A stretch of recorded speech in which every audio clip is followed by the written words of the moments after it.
sa lahat po ng members at regular attenders ng Bible Baptist Church of Malolos. I hope that you are all doing well at well provided for ng ating pong Panginoon. So sa hapong ito, tayo po ay muli magkakaroon po ng pag-aaral ng salita ng Diyos. No? At nais ko pong buksan ninyo ang inyong pong Biblia sa 1 Kings chapter 3. Babasahin po natin yung verses 3 hanggang 15 at maya-maya sa ating pong pag-aaral ang verses 16 hanggang 28. So let us open our Bible to 1 Kings chapter 3 verses 3 to 15. And this is what the Bible says. And Solomon loved the Lord, walking in the statutes of David his father. Only he sacrificed and burnt incense in high places. And the king went to Gibeon to sacrifice there, for that was great high place. 1,000 burnt offerings did Solomon offer upon that altar. In Gibeon, the Lord appeared to Solomon in a dream by night, and God said, "Ask what I shall give thee." And Solomon said, "Thou hast showed unto thy servant David my father great mercy, according as he walked before thee in truth, and in righteousness, and in uprightness of heart with thee. And thou hast kept for him this grace, that thou hast given him his son to sit on his throne, as it is this day. And now, O Lord my God, thou hast made thy servant the king instead of David my father, and I am but a little child, I know not how to go out or come in. And thy servant is in the midst of thy people, which thou hast chosen, a great people, that cannot be numbered nor counted for multitude. Give therefore thy servant an understanding heart to judge thy people, that I may discern between good and bad. For who is able to judge this people, so great a people? And the speech pleased the Lord, that Solomon had asked this thing. And God said unto him, Because thou hast asked this thing, and hast not asked for thyself long life, neither hast thou asked riches for thyself, nor hast asked the life of thine enemies, but hast asked for thyself understanding to discern judgment, behold, I have done according to thy words. Lo, I have given thee a wise and an understanding heart, so that there was none like thee before thee, neither after thee shall any arise like unto thee. And I have also given thee that which thou hast not asked, both riches and honor, so that there shall not be any among kings like unto thee all thy days. And if thou wilt walk in my ways, to keep my statutes and my commandments, as thy father did walk, then I will lengthen thy days. And Solomon awoke, and behold, it was a dream. And he came to Jerusalem, and stood before the ark of the covenant of the Lord, and offered up burnt offerings, and offered peace offerings, and made a feast to all his servants. Awatid, pagpalain ng Diyos ang pagkakabasa ng kanyang madakilang salita. Ang title po ng ating pong mensahe, The Truth Shall Prevail. The truth shall prevail. Ang katotohanan ang siyang mananaig. Tayo po ay sumandaling Manalangin. Mapagpala naming Diyos, Ama namin nasa langit, makapangyarihan sa lahat. Maraming salamat sa pagkakabasa ng mga dakila mong salita. Gamitin po, Lord, ang isang yugtong ito sa buhay po ni King Solomon upang turuan kami ng mga prinsipyo sa Biblia na siya pong magpapalago ng aming pong buhay espiritual. Salamat sa pribileyo na muli makapakinig ng mga dakila mong salita. Bagamat ang buong Luzon ay nakararanas ng enhanced community quarantine, hindi po ito dahilan para ang salita mo ay hindi maipangaral sa lahat ng dako ng Pilipinas. Hindi po ito dahilan para ang mga mananampalataya ay hindi makapanambahan sa kanilang pong mga tahanan. Kaya Panginoon, salamat sa pribileyo pong ito. At batid namin, Panginoon, kung gaano kahalaga ang pakikinig ng inyong pong mensahe. Sapagkat sabi niyo po sa inyong pong banal na kasulatan, faith cometh by hearing, and hearing by the Word of God. Kaya Panginoon, kami ngayon ay bigyan niyo po ng handang tainga at puso sa pakikinig ng mga dakila mong salita. Mangusap ka po sa aming mga puso at sa aming pong buhay. At pakita niyo po sa amin ang lahat po ng sustansya ng salita mo, Panginoon, na siya pong magpapalago at magpapatatag ng aming pong pananampalataya sa Diyos. Lord, tulungan po nawa kami ng inyong pong banal na Espiritu na maunawaan namin ang gusto ang inyong pong mensahe. At ako po, O Diyos, na inyong pong alipin ay gamitin pong maging daluyan ng inyong pong pagpapala. Lukuban niyo po ako ng inyong pong kapangyarihan. Puspusin niyo po ako ng inyong pong banal na Espiritu. Kaya Panginoon, tanggapin niyo pong lahat ng aming pong papuri, pasasalamat, at pagsamba sa inyo sapagkat lahat ng aming dalangin sa matamis na pangalan ng aming Panginoong Jesucristo. Amen. Dito po sa mga talata na ating pong binasa, hindi na po si Haring David ang nakaupo sa trono. Ang kanya pong anak na si Solomon na ang naghahari at nakaupo sa trono. At dito po, sa mga talatang ating pong binasa, nang si King Solomon ay nasa Gibeon, ang Diyos ay nagpakita sa kanya sa isang panaginip. No? At tinanong siya ng Panginoon sa panaginip, "Ask, what shall I give thee?" Hingin mo, at ibibigay ko sa iyo. Yun po ang tanong ng ating Panginoon. It was a blanket. No? A blanket blessing. Ask, and I shall give thee. Humingi ka at ibibigay ko sa iyo. At si Solomon po ay tumugon sa katanungan ng Panginoon at ang sabi niya, ang inyo pong lingkod ay isang bata lamang na walang sapat na kaalaman. Lalo na sa paghawak ng napakaraming tao na siyang aking ngayong pangungunahan. Kaya ang sabi ni King Solomon, ang hinihingi ko sa inyo, Panginoon, ay understanding heart to judge thy people, that I may discern between good and bad.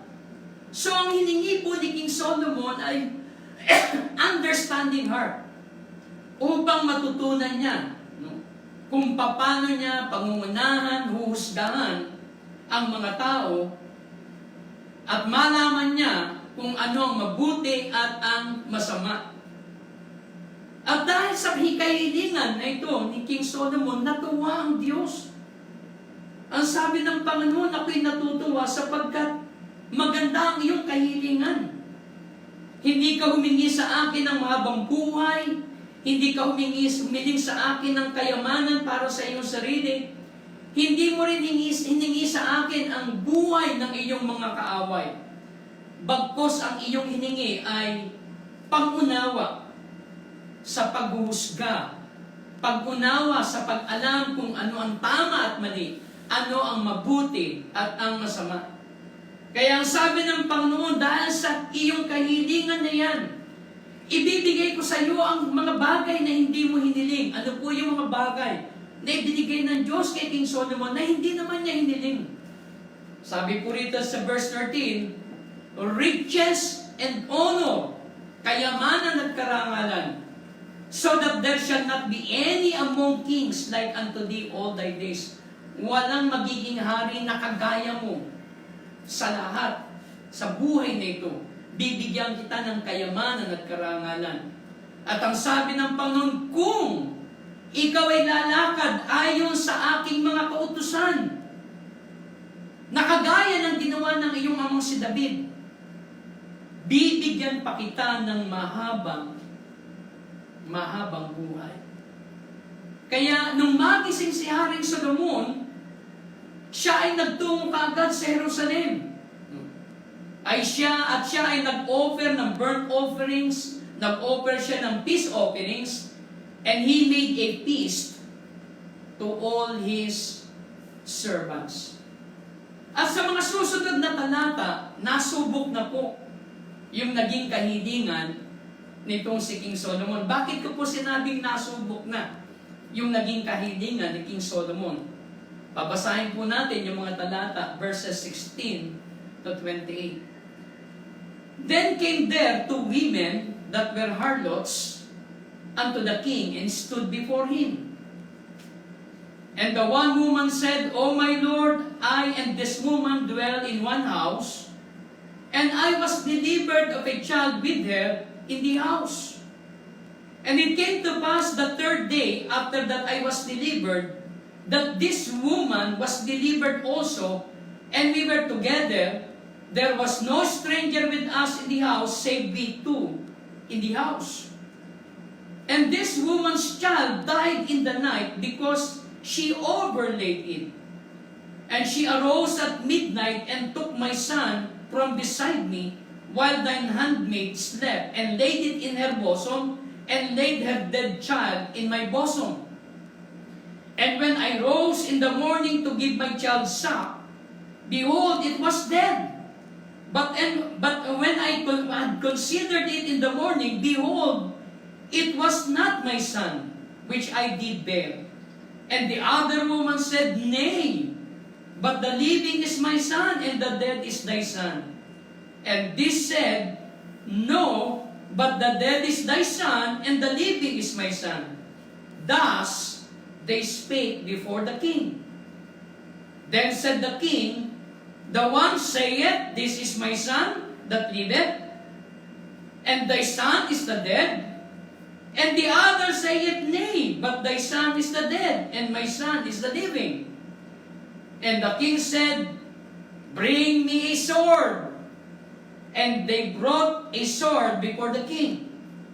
And the king said, Divide the living child into two, and give half to the one, and the half to the other.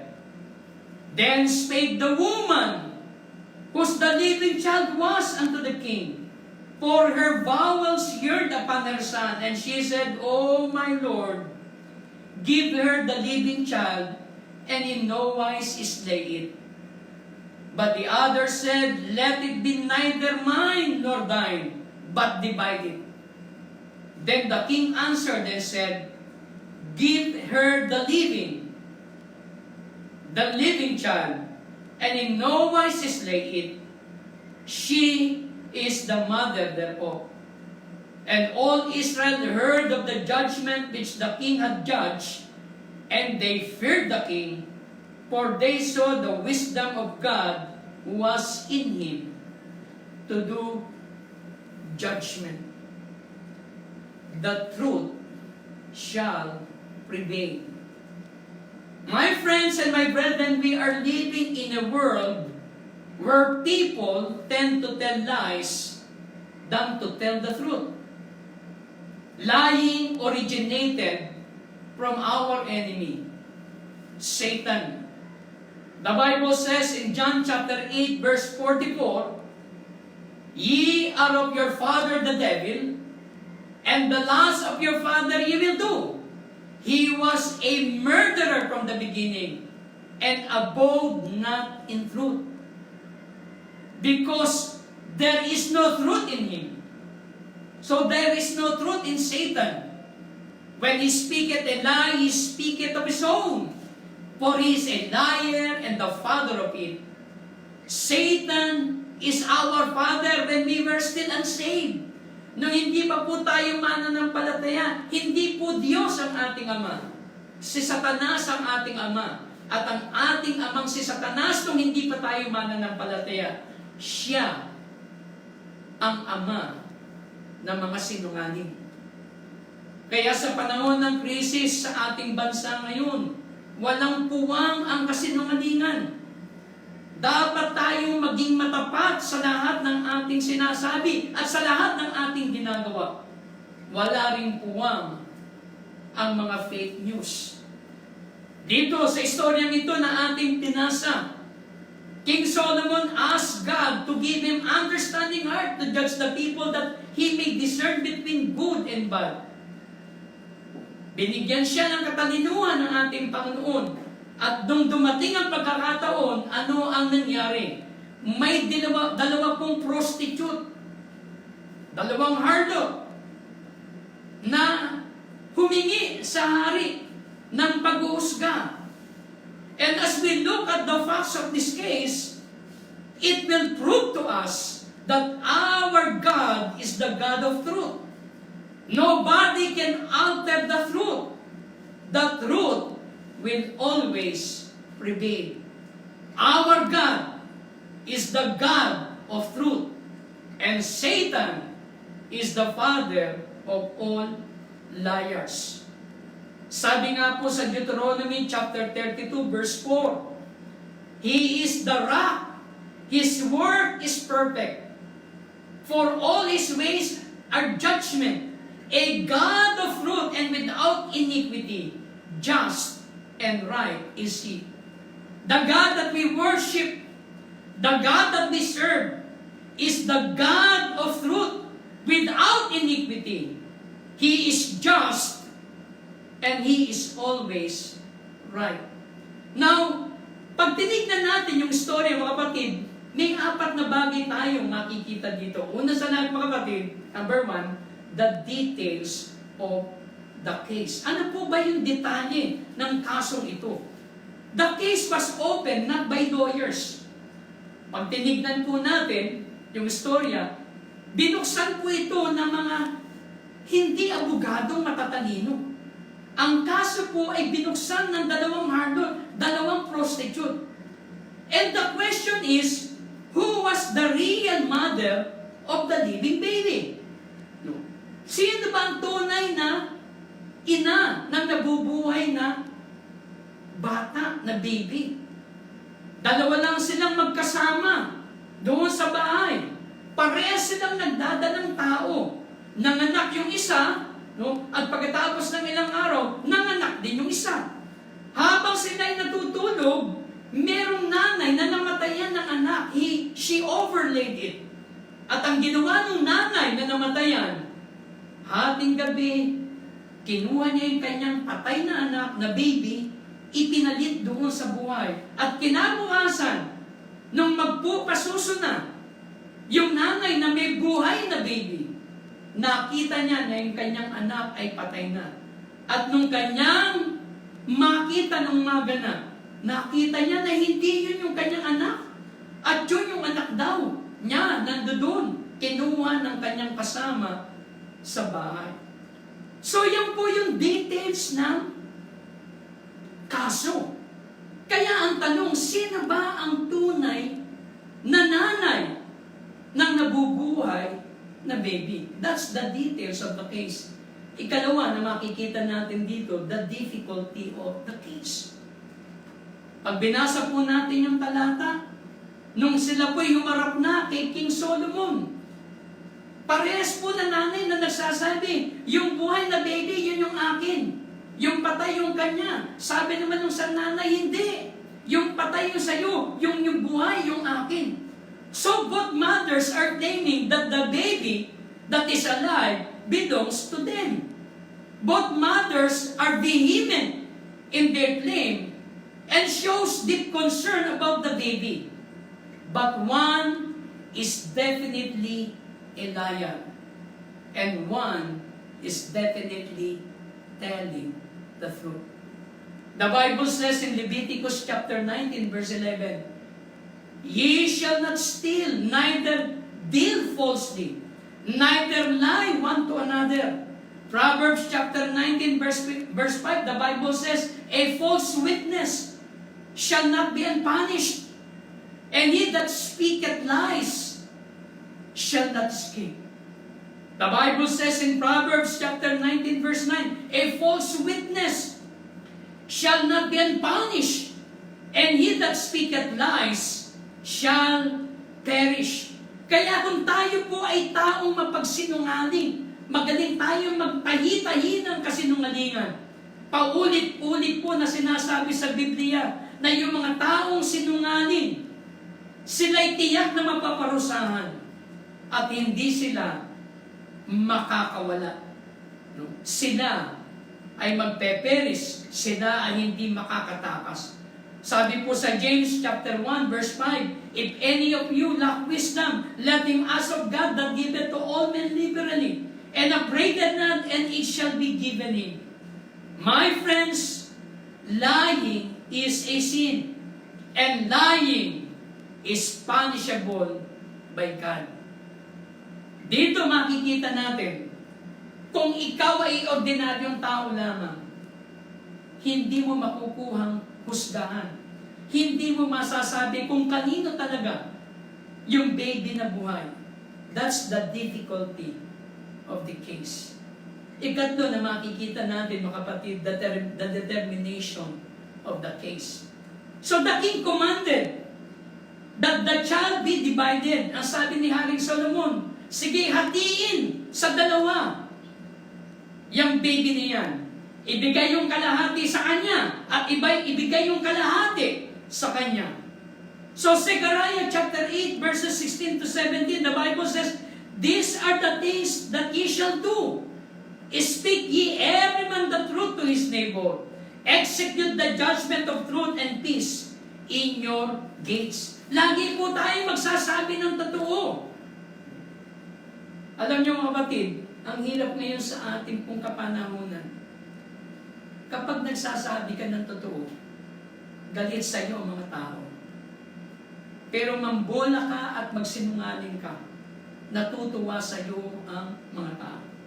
Yan din po ang sinasabi ni Apostol Pablo. Kapag sinasabi ko sa inyo ang katotohanan, nagiging kaaway ko kayo. Mahirap po na magsinungaling. Bakit po sinabing mahirap magsinungaling? Kasi pag nagsinungaling ka, memorizing mo yan. Mga sinabi mong kasinungalingan. Samantalang kung ikaw ay nagsasabi ng totoo, hindi mo na kailangan mag-memorize. Kasi yan yung totoo. You see? And let none of you, sabi po doon sa talata, let none of you imagine evil in your hearts against this neighbor. And love no false oath.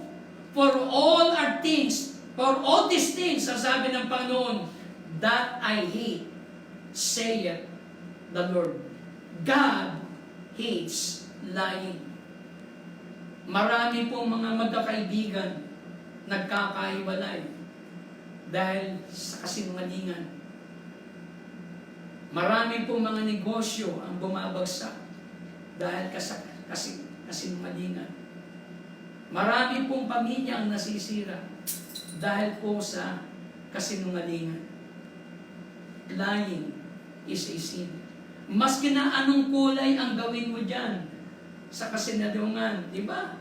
Tayo po mga tao, kinukulayan natin yung kasinungalingan. White lies naman yan eh. Green lies naman yan eh. Gray lies naman yan. Yellow lies naman yan. Kung ano-anong kulay ang ginagawa natin sa kasalanan. Let sin be sin and truth be truth. John chapter 8 verse 32, the Bible says, "And ye shall know the truth, and the truth shall make you free." Coming from our Lord Jesus Christ's mouth. Pag nalaman mo, nabatid mo ang katotohanan, yung katotohanan na yun, iyon ang magpapalaya sa iyo. 2 Corinthians chapter 13 verse 8, "For we can do nothing against the truth, but for the truth." Wala tayong magagawa sa katotohanan. Ang katotohanan ay katotohanan. So nakita po natin yung determination of the case. Ika-apat na makikita po natin is the decision of the case. God's truth will always prevail. So nung sinabi na naging Solomon, hatayin sa dalawa, yung baby na yan, bigyan sila ng tigkalahati. Ano po ang nangyari? Yung tunay na nanay ng nabubuhay na baby. Sabi niya po kay Haring Solomon, sabi niya, "My Lord, give her the living child, and in no wise slay it." But the other said, "Let it neither be mine nor thine, but divide it." So yung nabubuhay, yung nanay ng nabubuhay na baby, ang sabi niya, "Lord, mahal na hari, huwag niyo na pong patayin yung baby. Ibigay niyo na lang po sa kanya. Ibigay niyo na lang sa kanya." Pero yung nanay po, na hindi nag-aari ng buhay na baby, ang sabi niya, "Hindi. Hatiin na lang natin yan. No? Divide na lang yung baby." At alam niyo po ba kung ano po ang naging desisyon sa kaso nitong si King Solomon? Ang sabi niya, ibigay dun sa nanay na nagsasabing, "Wag ko nang patayin yung baby sapagkat siya ang tunay na may-ari ng nabubuhay na baby." At ano po naging resulta? Narinig ng buong Israelitas yung naging paghuhusga ng kanilang hari na si King Solomon. At sila ay nagkaroon ng takot na may respeto sa kanilang hari sapagkat nakita nila ang katalinuhan na nanggagaling sa Diyos na kanyang ibinigay sa kanilang hari si Solomon. God's truth will always prevail. Ang sabi po sa Matthew chapter 12 verses 34 to 37, "O generation of vipers, how can ye being evil speak good things? For out of the abundance of the heart, the mouth speaketh. A good man out of a good treasure of the heart bringeth forth good things. An evil out of the evil treasure bringeth forth evil things. But I say unto you that every idle word that men shall speak, they shall give account thereof in the day of judgment. For by thy words thou shalt be justified, and by thy words thou shalt be condemned."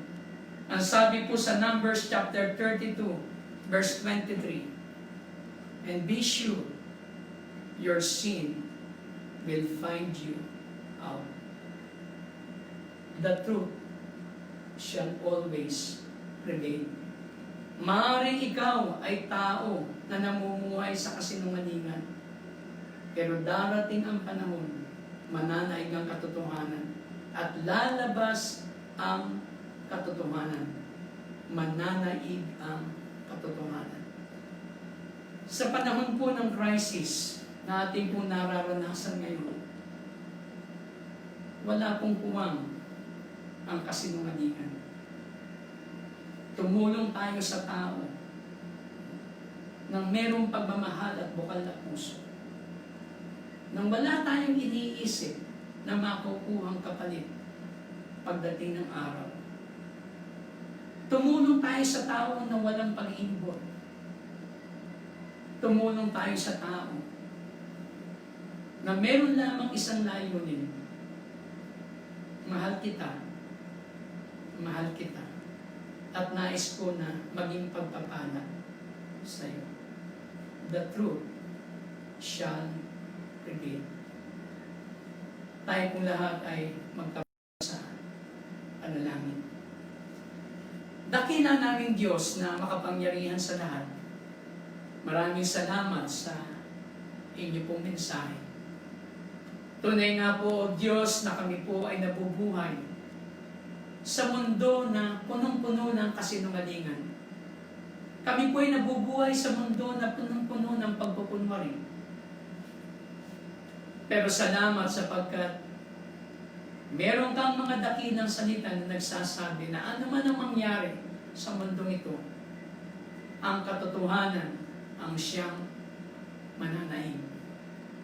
Dalangin ko po, Lord, ang lahat ng mananampalataya na nawa, O Diyos, mamuhay kami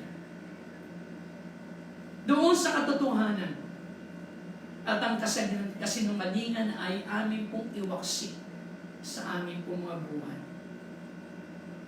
Lord, nakita po namin ang kahalagahan ng istoryang ito na naganap sa buhay po ni Haring Solomon. At nakita namin, Panginoon, na maski na anong mangyari, ang katotohanan pa rin ang siyang magtatagumpay. Ang katotohanan pa rin ang siyang mangingibabaw. Ang katotohanan pa rin ang siyang mananaig. Kaya Panginoon, sa panahon na ito, Lord, na kami po ay dumaraan ng krisis sa aming pong bansa, Pilipinas. Tulungan niyo po, O Diyos, ang aming pong presidente. Ang lahat ng aming pong mga government officials. Ang lahat ng aming pong frontliners, mga doktor at mga medical na assistant. Ang lahat ng aming pong mga LGUs, down to the barangay, O Lord, na kami po, Panginoon, ay laging pumanig sa katotohanan, laging magsabi ng katotohanan. At handa po, O Lord, na tulungan ang aming pong mga mamamayan sa abot ng aming pong makakaya.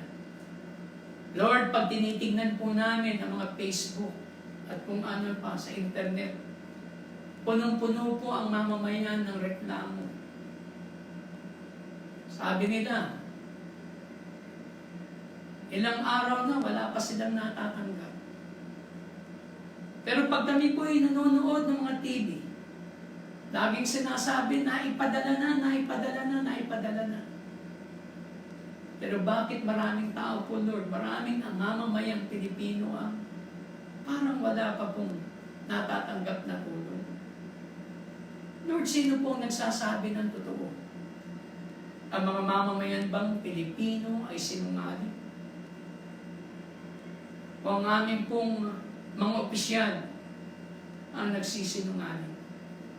Lord, ikaw po ang nakababatid ng katotohanan. Ikaw po may control ng lahat. Kaya Panginoon, amin pong pinangahawakan ang katotohanan ng iyong pong mga dakilang salita. That the truth will always prevail. Bless our country. Bless the Filipino people, O Lord. Bless each and every one of us. In all these things we ask and pray in the name of our Lord and Savior, Jesus Christ. Amen. The Lord bless thee and keep thee. The Lord make His face to shine upon thee and be gracious unto thee. The Lord lift up His countenance upon thee and give thee peace. And all the people say, Amen. God bless you. I love you in the Lord.